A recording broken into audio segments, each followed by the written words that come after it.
అందరికీ నమస్తే. సీఎం రేవంత్ రెడ్డి గారు ఇంకా కొంతమంది ఆఫీసర్స్ వాళ్ళు వీళ్ళు కలిసి జపాన్ పోయినారు. మీకు తెలుసు జపాన్ లాంగ్వేజ్ అవన్నీ తర్వాత మాట్లాడదాం. జపాన్ పోయినరు. జపాన్ పోయినప్పటి నుంచి ఆయన అక్కడ ఏమైనా మాట్లాడతారేమో, ఏమైనా వస్తుందేమో బయటికి, ఏమైనా అసలు తెలంగాణ కోసం ఏదో వేల కోట్ల రూపాయల పెట్టుబడులు దేనికి పోయినరు అనేది నడుస్తూ ఉంది ప్రచారం. కాబట్టి ఏమైనా మాట్లాడతారేమో, బయటికి ఏమైనా వస్తుందేమో, తెలుస్తుందేమో అని ఎదురు చూస్తే రాలేదు. జపాన్ భాష అయితే మనకి ఎట్టా రాదు. జపాన్ భాష అంటే తెలుసు కదా, ఏదో సినిమా రాజేంద్ర ప్రసాద్ సినిమా ఒకటి ఉంటుంది, ఇచ్చేసి వచ్చేసి అని. అట్లా ఇచ్చేసి వచ్చేసి ఏదో ఒకటి, ఏది రాలే సబ్జెక్ట్ బయటికి. కానీ ఒక వీడియో మాత్రం బయటకు వచ్చింది రేవంత్ రెడ్డి గారిది. ఒక్క వీడియో ఆయన మన తెలుగులతో సమావేశమైన మీటింగ్ అది. మన తెలుగు వాళ్ళతో అక్కడ జపాన్లో ఉండే మన తెలుగు వాళ్ళు జోగల్ చేయనికినో బతుకుదేవుల కోసం పోయింటారు కదా, వాళ్ళతో మీటింగ్ అయింది. ఆ మీటింగ్లో మాట్లాడిండు. అసలు తెలంగాణలో ఒకలాగా మాట్లాడతారు, జపాన్ ఒకలాగా మాట్లాడతారు. అంటే ఏదో ఒక పాత సామెత ఒకటి ఉంది, ఎక్కడ పోతే అక్కలాగానే మాట్లాడాలని. బహుశా దాన్ని ఫాలో అవుతున్నట్టున్నారు. అందుకే ఇక్కడ ఉన్నప్పుడు మాట్లాడకుండా అక్కడ పోయి ఇక్కడ దానికి వ్యతిరేకంగా మాట్లాడినరు. ఇక మిగతా వాళ్ళతో కూడా అసలు నేను ఈ వార్త కనుక చెప్పాల్సి వస్తే, ఆ తెలుగు వాళ్ళతో మాట్లాడిన వీడియో కనుక దొరకకపోతే నేను మూకీ వార్తలు చెప్పాల్సి వచ్చేది. ఎందుకంటే చెప్తా ఎందుకు మూకీ వార్తలు చెప్పాల్సి వచ్చేదో. దానికన్నా ముందు సిగ్నల్ టీవీ సబ్స్క్రైబర్స్ అందరికీ థ్యాంక్స్. సబ్స్క్రైబ్ చేసుకునే వాళ్ళు ఎవరైనా ఉంటే కిందనే సబ్స్క్రైబ్ బటన్ ఉంది, ఆ సబ్స్క్రైబ్ బటన్ కూడా ఒత్తండి ఒకసారి. సిగ్నల్ టీవీ మరింత ముందుకు పోయే అవకాశం ఉంటుంది. ఇక సబ్జెక్ట్లోకి పోదాం. సబ్జెక్ట్లో పోయిన తర్వాత ఆయన మీటింగ్లు, చాలా మీటింగ్స్ ఉన్నాయి, అవన్నీ చూద్దాం. ఫస్ట్ తెలుగు వాళ్ళతో సమావేశమైన మీటింగ్ ఒకటి చూద్దాం. ఒక్క వీడియోనే మొత్తం ఆయన సౌండ్తో బయటకు వచ్చిన వీడియో ఒక్కటే. ఇప్పటిదాకా వచ్చిన సౌండ్ అన్ని, ఇప్పటిదాకా వచ్చిన పాత వీడియోలు, సీఎంఓలో పెట్టుకున్న వీడియోలు అంతా కూడా మూకీ సినిమాలే. ఇట్లా ఇట్లా అంటున్నారు తప్పితే, ఇట్లా మాట్లాడుతున్నారు తప్పితే అసలు ఆ సౌండ్ లేకుండా ఇస్తున్నారు. కనీసం మన ముఖ్యమంత్రి జపాన్ పోయినరు, మన రాష్ట్ర డెవలప్మెంట్ కోసం పోయినరు కాబట్టి ఆయన ఏం మాట్లాడుతున్నాడు, లేకపోతే ఆయన ఏం చేస్తున్నాడు మనకు కూడా కొద్దిగా ఇంట్రెస్ట్ ఉంటుంది కదా. కానీ మరి అన్నీ మ్యూటెడ్ వీడియోస్ వస్తున్నాయి, సౌండ్ లేని వీడియోస్ వస్తున్నాయి ఎందుకో. కానీ ఆ వీడియో మొత్తం చూద్దాం. ఆ వీడియో ఒకసారి చూడండి. ఇది కాంగ్రెస్ వాళ్ళే పెట్టుకున్నారు, కాంగ్రెస్ ఫర్ తెలంగాణ అనే ట్విట్టర్లో కనిపిస్తుంది. ఒకసారి వీడియో వినండి. రాబోయే రోజుల్లో దేశమే కాదు ప్రపంచంలో చాలా మంది అమరావతి బెంగళూరు ముంబై ఢిల్లీ చెన్నై మన పోటీ కాదు. మన పోటీ న్యూయార్క్ కావచ్చు, టోక్యో కావచ్చు, లండన్ కావచ్చు.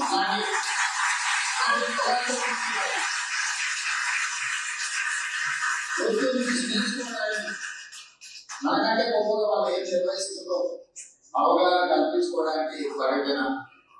మీ అందరూ కూడా మీకున్న అవగాహన, మీకున్న ఆలోచనలన్నీ రాష్ట్ర ప్రభుత్వంతో పంచుకోండి. ఫస్ట్ వీడియో చూసిండ్రు కదా, ఏంది మనకు అమరావతితోనో లేకపోతే అక్కడిక్కడ పోటీ కాదు, టోక్యోతో పోటీ. మన చైనాతో పోటీ అయిపోయింది, టోక్యోతో పోటీకి వచ్చినాం. అసలు మన తెలంగాణ అనేది ఒక సపరేట్ దేశం. అప్పట్లో నిజాం ఉన్నప్పుడు ఒక దేశం, మళ్ళీ ఇప్పుడు మనం ఒక దేశంలో బతుకుతున్నాం అనే ఒక ఫీలింగ్లో వచ్చేసినాం మనం. అందుకే మనం ఎవరితో అసలు మనకు పోటీ లేదు, మనకు ఎవరితో పోటీ లేం. మళ్ళీ అన్నిట్లో తక్కువనే. ఏమైనా పొడుగో పోయినామా అంటే ఏం లేదు. రియల్ ఎస్టేట్ డౌన్, మార్కెట్ మొత్తం డౌన్, తెలంగాణ మొత్తం కొలాప్స్. కానీ మనం మాత్రం టోక్యోతో పోటీ పడుతున్నాం. ఇప్పుడు ఇంకొక వీడియో కూడా చూడండి. ఆ వీడియో కూడా చూసినాక ప్రకృతి మనల్ని క్షమిస్తుందా? ఈరోజు మీ టోక్యో నగరం పొల్యూషన్ ఫ్రీ సిటీ. మన దగ్గర పొల్యూషన్తో ఢిల్లీలో పార్లమెంట్లో, స్కూల్లో, గవర్నమెంట్ ఆఫీసులు అన్నీ మూసేసింది. మనం గుణపాఠం నేర్చుకోవాల్సిన అవసరం లేదా? హైదరాబాద్ నగరాన్ని కూడా మనం అట్లనే కాలుష్యమైన నగరంగా మనం అట్లే వదిలేద్దామా? అర్థమైందా? కాలుష్యం ఏంది, ఇదంతా ఏంటంటే మూసీతోనే కాలుష్యం వస్తుంది అనేది ఒక ఇంజెక్ట్ చేసే ప్రయత్నాలు నడుస్తున్నాయి. మూసీ ప్రక్షాళన చేయాలి, మూసీ సుందరీకరణ చేయాలి. ఇలా హైదరాబాద్ యూనివర్సిటీలో చెట్లు కొట్టేసి 100 ఎకరాల చెట్లు కొట్టేస్తే సుప్రీంకోర్టు వేసిన పోటీ వేయకుండా వేసింది. సుప్రీంకోర్టు మామూలుగా మాట్లాడిందా? అసలు మన పొలముల్లో 2 చెట్లు 4 చెట్లు కొట్టడానికినే మనం ఎంఆర్ఓ పర్మిషన్ తీసుకొచ్చుకుంటాము. అట్లాంటిది అన్నీ మా ఎంఆర్ఓ మాకు పర్మిషన్ ఇస్తాడు, నేను గవర్నమెంట్ కాబట్టి. మా అటవీ శాఖ అయినా నాకు పర్మిషన్ ఇస్తాడు, మా పొల్యూషన్ కంట్రోల్ బోర్డు అయినా మాకు పర్మిషన్ ఇస్తాడు. మా పోలీసు అయినా పోయి అని నిలబడతాడు, 10 మంది పోలీసులను పెట్టేసి మా బుల్డోజర్స్ ఉంటాయి, డబ్బులు ఇస్తే వస్తారు, కొట్టేస్తారని కొట్టేపించారు. తెలంగాణలో బుల్డోజర్స్ మొత్తం పెట్టి 100 ఎకరాలు చదును చేసి 4 జింకల సావుకు కారణమయ్యి అంతా అతలాకుతలమై సుప్రీంకోర్టే చెప్పింది ఇదంతా ప్రకృతి వినాశనం. మోడీ కూడా చెప్పే కదా లాస్ట్కి. టోక్యోలో పోయి నీతులు చెప్తున్నారు. మళ్ళీ టోక్యోకి పోయి ఇక్కడ ఢిల్లీలాగా అవుతుందా, ఢిల్లీలాగా కావాలన్నా, టోక్యోలాగా కావాలన్నా, ఒకవేళ మీరు ఆడ 400 ఎకరాలు కొట్టేస్తే నిజంగానే అవుతుంది. ఢిల్లీ అవుతుంది, ఢిల్లీ తాత అవుతుంది ఇంకా హైదరాబాద్ అప్పుడు. కనీసం ఢిల్లీలో అప్పుడప్పుడు ఓన్లీ ఆ సమ్మర్ సీజన్లోనే ఎక్కువ ఆ వరి కాలబెట్టే టైంలోనే వస్తుంటుంది పొగ అదంతా. అప్పుడే పొల్యూషన్ ఎక్కువ వచ్చి మొత్తం స్కూల్ బంద్ పెడతారు, పార్లమెంట్ బంద్ పెడతారు అవసరమైతే. హైదరాబాద్కి ఇప్పటిదాకా గతి రాలే. ఈయన ఊగే పొల్యూషన్ పొల్యూషన్ పొల్యూషన్ అని చెప్పి ఆ 100 ఎకరాలు ఇంకా ఎక్కడెక్కడ అవుతుందో చదువు, అది కాకపోతే ఇంకొక 400 ఎకరాలు మొత్తం ఎక్కడ మొత్తం క్లీన్ చేసి పడేసి ఆడపోయి మాట్లాడితే ఏమొస్తుంది సార్? ఇక్కడే కదా మనం మాట్లాడాల్సింది. ఈడ ఉన్న సమస్యనేమో మీరే తగలబెడతారు, అక్కడ పోయి మళ్ళీ మీరే మాట్లాడతారు. ఎట్లా ఉన్నది? దెబ్బ మనమే కొట్టాలి, మందు మనమే పెట్టాలి అన్నది కథ ఇది. రేవంత్ రెడ్డి గారు ఏమున్నది, హైదరాబాద్కు రేపు అన్నాడు పొల్యూషన్ వచ్చేసి ఎవరు పీల్చలేని గాలి వచ్చినప్పుడు ఆయన ఇంకో దేశానికి పోతాడు. ఆయన ఏమున్నది, ఆయన మొత్తం చైనా టోక్యో అటు తిరుగుతున్నాడు కదా, అటే పోయి ఉంటాడు. మన పరిస్థితి ఏంది? ఇక సీఎంఓలో కొన్ని ఫొటోస్ వచ్చినాయి, మేము ఖచ్చితంగా ఫోటోలు చూసి తీరాలి మనం. ఎందుకంటే సీఎంఓ దానికే పోదాం డైరెక్ట్ మనం. ఎందుకంటే ఆయన ఏమైనా మాట్లాడతాడేమో ఆడ చూద్దాం, కనువిందుగా ఇనసొంపుగా ఉంటుంది. ఇంకో చూడండి, సీఎం ఆఫీస్ నుంచి పెట్టిన తెలంగాణ సీఎంఓ దానిలోనే టోక్యో నగరంలో పోతున్నాడు, చూపిస్తున్నాడు. మాటలు లేవు, మాట్లాడుకోవడం లేవు, చూసుకోలే ఓన్లీ అంతే. ఇంకా ఏమైనా మాట్లాడతారేమో ఇందాం ఇనసొంపుగా అంటే తెలుగు వాళ్ళతో మీటింగ్ ఇది. ఇంకో సౌండ్, నో సౌండ్, కనీసం వీళ్ళతో ఏం మాట్లాడుతున్నది? ఈ మ్యూజిక్ వేసారు.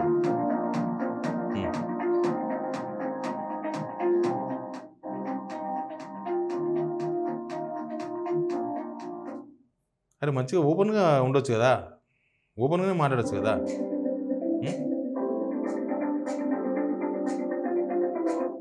అన్నీ సైలెంట్లో పెట్టి మ్యూజిక్ వేసేసింది తప్ప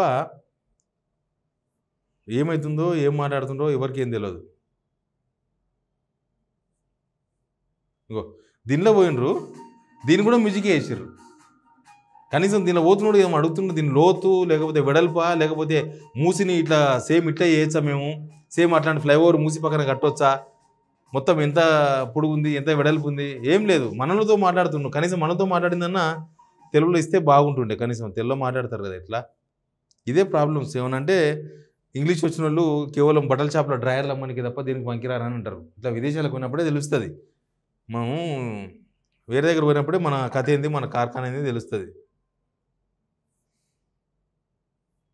ఇక్కడ ఒక వీడియో ఉంది, ఇది ఇక్కడ వీడియో, ఇది కూడా వస్తుంది. ఎనీవే, రేవంత్ రెడ్డి గారు ఢిల్లీలో అంత మూకీ సినిమా తీసుకుంటారు, జర్మనీ జపాన్లో అంత మూకీ సినిమా ఏమవుతుందో తెలియదు. రోజు పేపర్లో మాత్రం ఫ్రంట్ పేపర్ బాగా మేనేజ్ చేస్తున్నారు.